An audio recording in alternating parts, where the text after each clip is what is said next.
Welcome, everybody, to this portion of the virtual 2021 Poultry Science Association annual meeting. Thanks for joining today. I'm Kyle Brown, the poultry nutritionist for HAMLET Protein Inc. And today I'm happy to share with you some results from a recent study of ours, the evaluation of increasing levels of enzyme-treated soy protein on turkey poult live performance.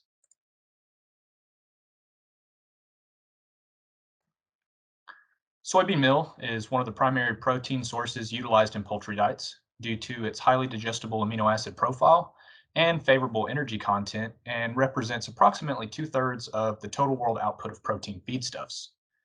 Over the past few years, the increase in all vegetable feeding programs has led to increases in the amount of soybean meal included in dietary formulations to satisfy the protein requirements of young poultry. However, by increasing the amount of soybean meal in the diets, this has led to concerning levels of soy-related anti-nutritional factors within the finished feeds. Now, three of the main soy ANFs are trypsin inhibitors, galacto-oligosaccharides, and beta-conglycinine. When looking at the literature, there's plenty of research to show the effect of trypsin inhibitors as well as galacto-oligosaccharides on poultry performance. For example, some previous research shows the effect of trypsin inhibitor when increasing from 1.83 to 2.75 milligrams per gram within the finished feed. There's a significant reduction in body weight gain from 2,443 grams down to 2,158 grams at 38 days of age.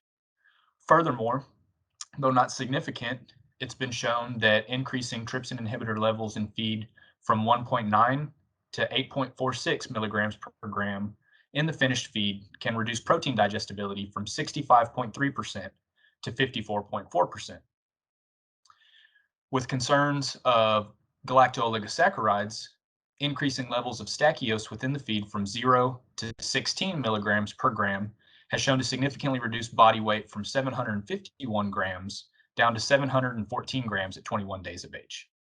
Furthermore, when looking at oligosaccharide content within feeds, comparing a control soybean meal along with a low oligosaccharide and ultra low oligosaccharide content soybean meal sample, there's been a significant reduction in the incidence of foot pad dermatitis, where the low and ultra low oligosaccharide soybean meal has reduced it down to less than half of that of the standard control soybean meal, from 47.9% foot pad dermatitis down to 20.9 and 18.9% in the low and ultra low oligosaccharide soybean meal.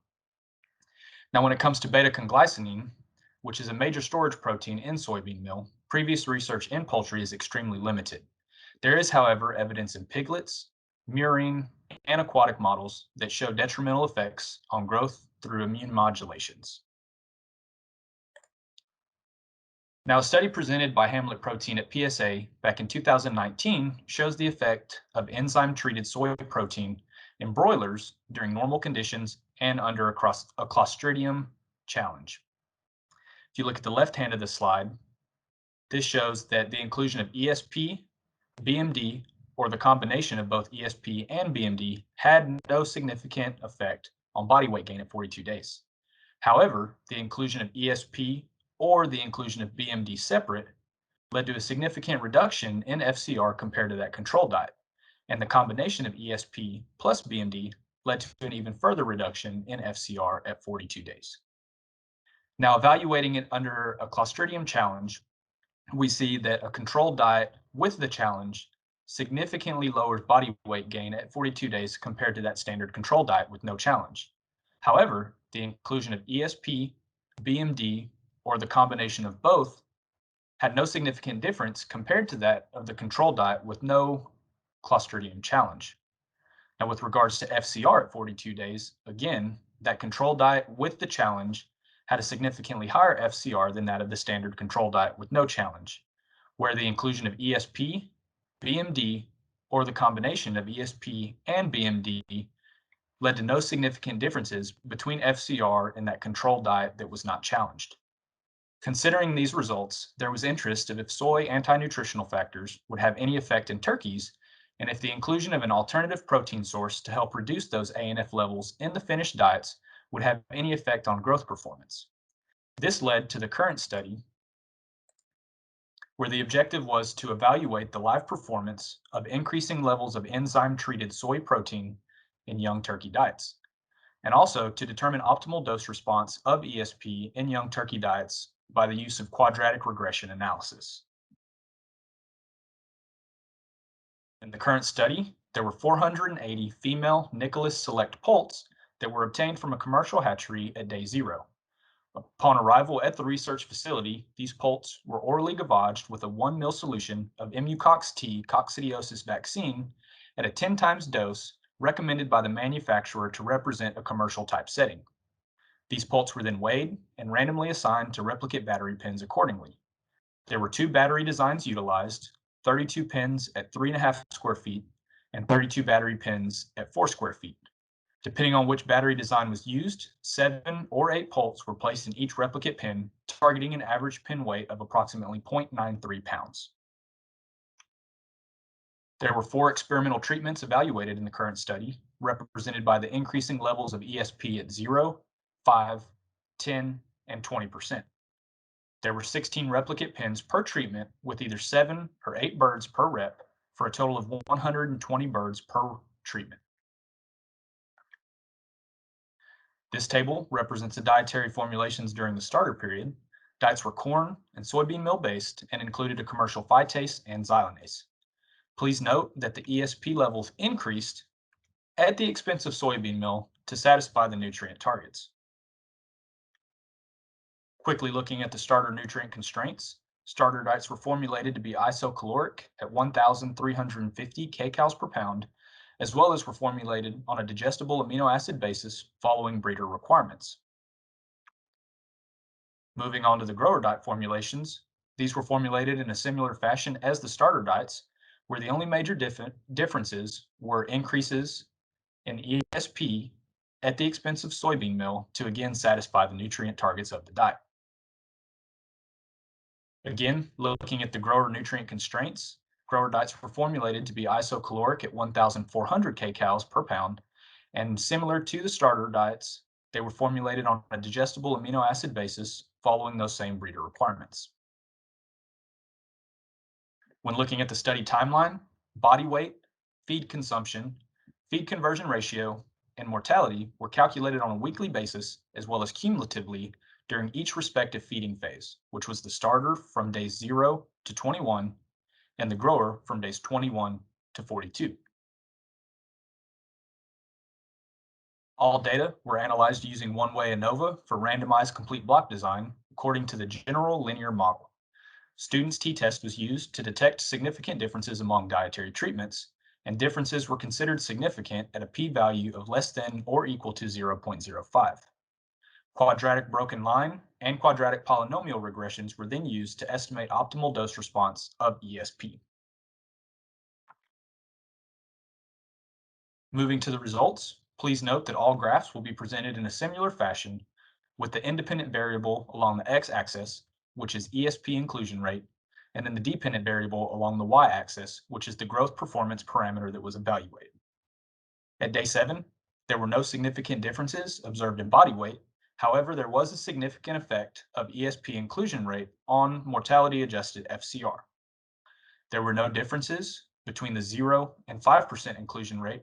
However, when increasing that to 10%, there was an 11.5 point reduction in FCR. Furthermore, increasing that to 20%, there was no further improvement in FCR. However, there was a numerical increase of 7.2 points of FCR compared to that 10% inclusion rate. At day 14, there were no significant differences observed in body weight or FCR. However, I would like to point out that again, with that 10% inclusion rate of ESP, there was a numerical improvement of 3.8 points compared to the 5% inclusion rate. There were no further numerical improvements when increasing that to 20% of ESP.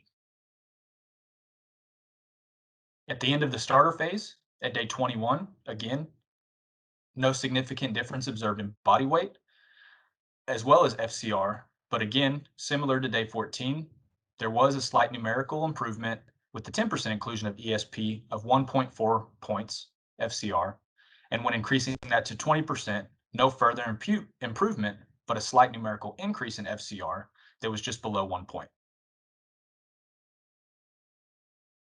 At day 28, no significant differences observed in body weight. However, that effect of ESP was significant on FCR. When comparing the 0% and the 5%, there were no differences. However, when increasing the inclusion rate of ESP up to 10%, there was just under a 3-point improvement in FCR compared to the 5%. Again, when increasing that inclusion rate up to 20%, there was no further improvement, where there actually was a numerical increase of 1.2 points of FCR compared back to that 10% inclusion rate. At day 35, no significant differences observed on body weight, but again, there was a significant effect of ESP inclusion rate. No differences observed between the 0 and 5% inclusion rate of ESP. However, when increasing that to 10%, we observed a 3.7 point improvement in FCR with 10% compared to the 5% inclusion.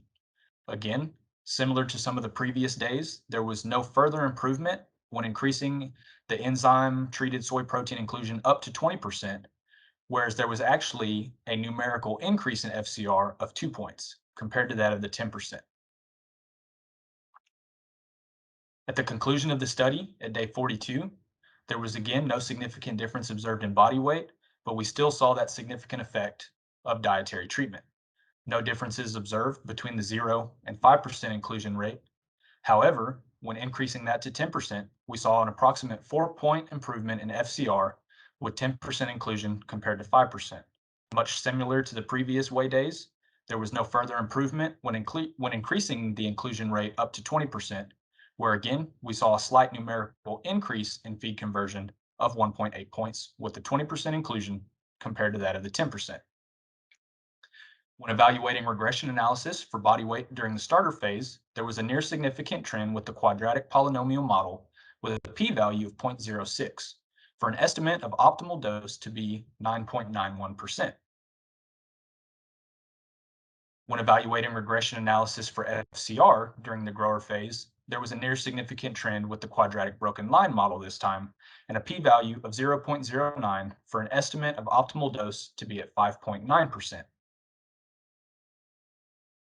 To conclude the results of this study, a significant effect of enzyme-treated soy protein inclusion was observed on FCR at 7, 28, 35, and 42 days of age. The inclusion of 10% enzyme-treated soy protein significantly improved FCR compared to the 0 and 5% inclusion rate consistently at all days that there was a significant effect of ESP inclusion, and 20% was intermediate. There were no differences observed on body weight, feed consumption, or mortality throughout the duration of this study.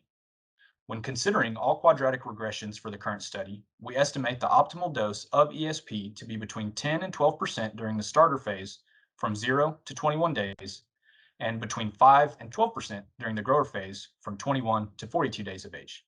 However, continued evaluation of enzyme-treated soy protein in young turkey diets at different inclusion rates is necessary to more precisely determine the optimal inclusion amounts.